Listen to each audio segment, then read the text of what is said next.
Hi, and thank you for joining me. So this sleeping bag is budget friendly, it's down insulated, it's lightweight, and it has plenty of 5-star reviews online.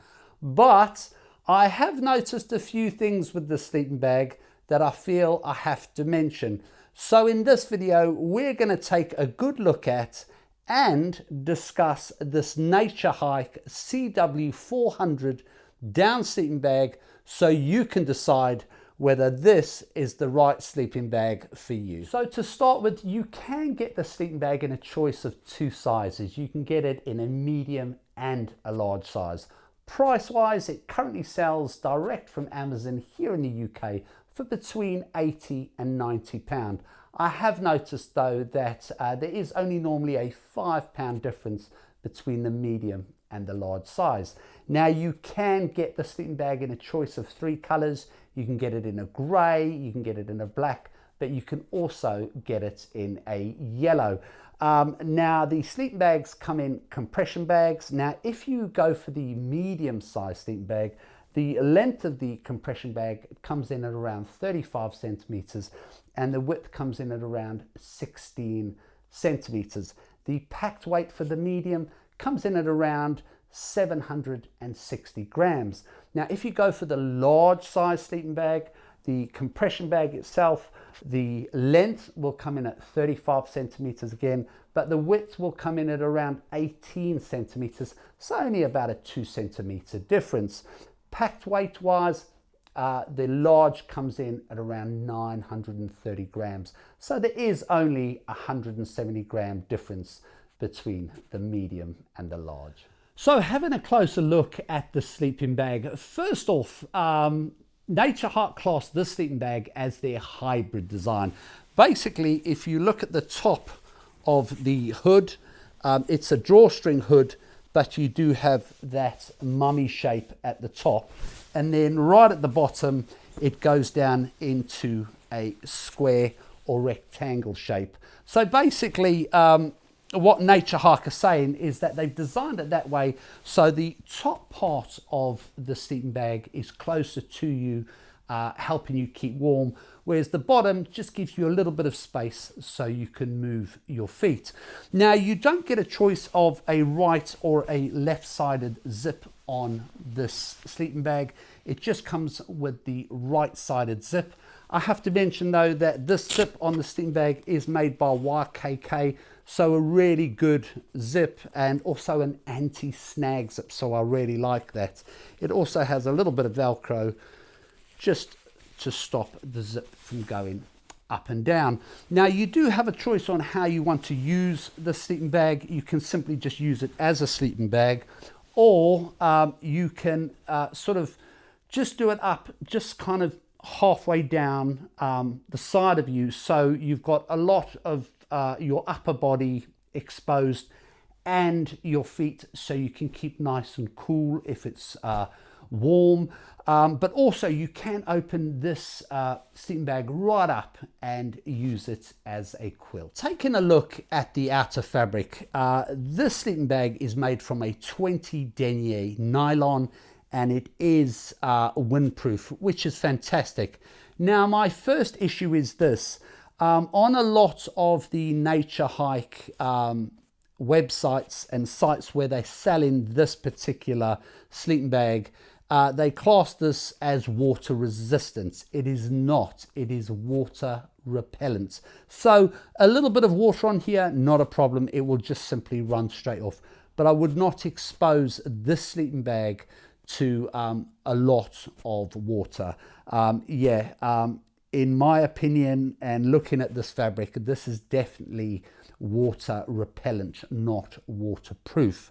My next issue is they are listing this and describing this sleeping bag as having goose down.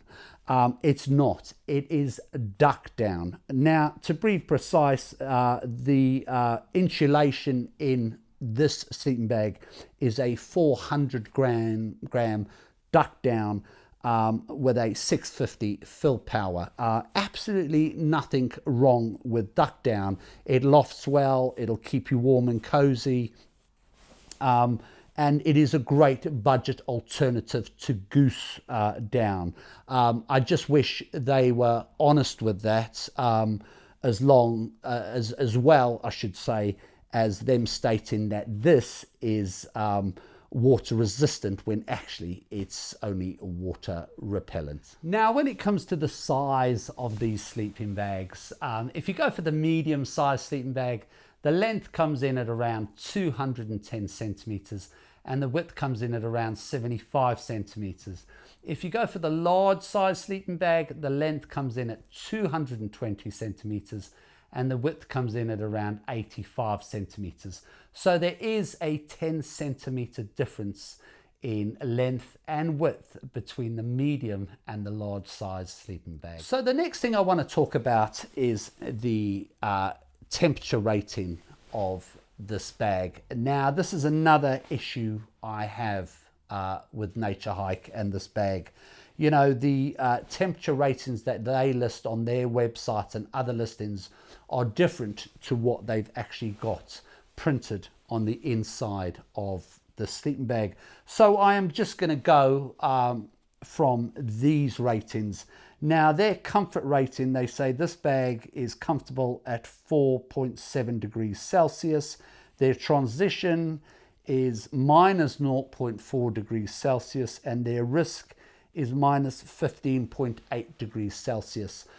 First of all, there's no way I would take those ratings as accurate. This is a nice little bag. It's got a nice little bit of insulation in, but there's no way, as I say, I would be looking at these ratings and taking them as gospel. With all bags, unless it's a real premium bag that you know has been fully tested, and I don't believe Naturehike test any of their bags. I think they just take more of a calculated sort of guess on what their bags will function at.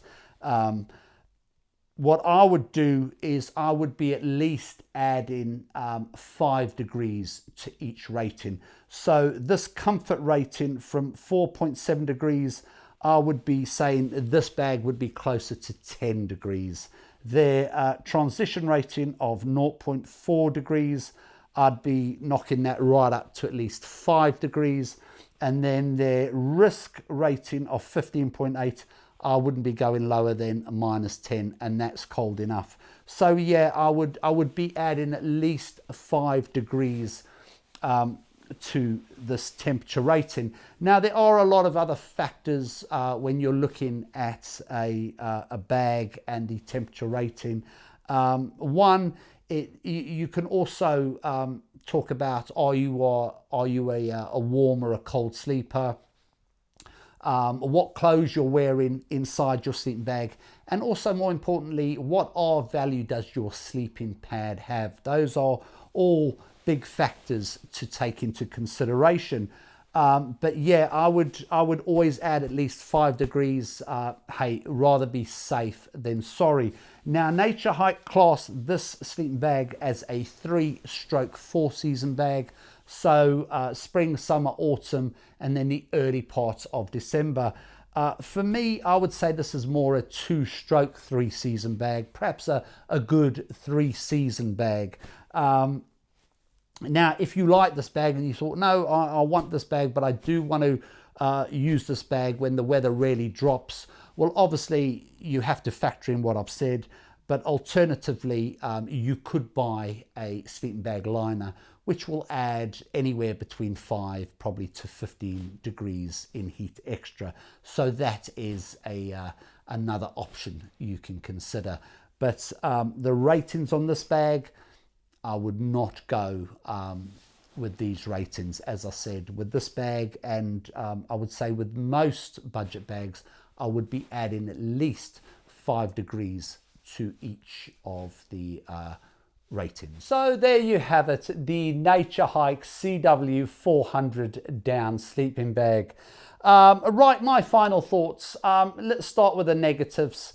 I don't like it when a company either lies or bends the truth about their products. I get that you're wanting to sell a product and sometimes inflating things a bit more than they are is kind of okay. But on this occasion, Naturehike haven't been honest, and I don't like that. Saying that this, or advertising that this sleeping bag is water resistant when it's water repellent, saying that it's goose down and not duck down. And as for their temperature ratings, the listed ones are different from what's on the bag. I don't like that. And even the ones on the bag aren't accurate. But then again, you could say that about most budget sleeping bags.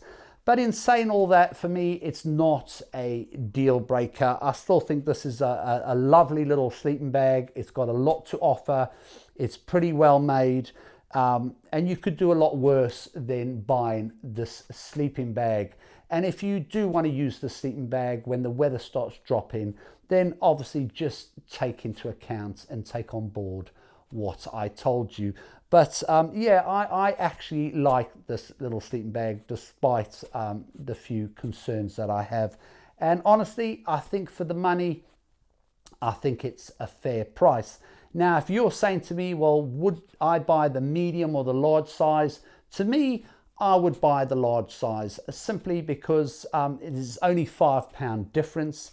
And secondly, considering there's only a 2 centimeter difference in the size of the compression bag, and there's only 170 gram difference between the medium and the large, yet you're getting an extra 10 centimeters in length and width, for me, it's a no-brainer. I would go straight for the large.